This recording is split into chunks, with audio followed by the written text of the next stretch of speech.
শবে বরাতে যত মানুষ মসজিদে আসে আমাদের দেশে, সারা বছরের অন্য কোন রাত দিন অন্য কোন সময় এত মানুষ মসজিদে আসে কারণ কি?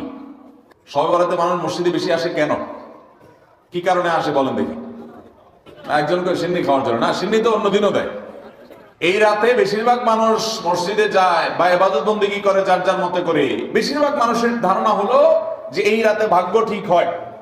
যেহেতু ভাগ্য ঠিক হয়, ভাগ্য নির্ধারণ হয়, সেই জন্য এই রাতে মসজিদে যায় ভিড় জমায় যে একটা রাতে ইবাদত বন্দেগী করে যদি ভাগ্যটা নিজের অনুকূলে লিখে নেওয়া যায়, সারা বছরের ভালো কিছু লেখাই নেওয়া যায়, তাহলে তো সারা বছর ভালো থাকা যাবে। এই জন্য ওই একটা রাত একটু বেশি ইবাদত বন্দেগী করার চেষ্টা করে। ঠিক না বেঠিক?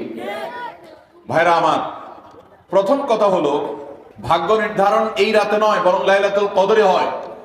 দ্বিতীয় কথা হলো ভাগ্য নির্ধারণের জন্য একটা রাত মসজিদে গিয়ে ইবাদত বন্দেগী করলেই আমার ভাগ্য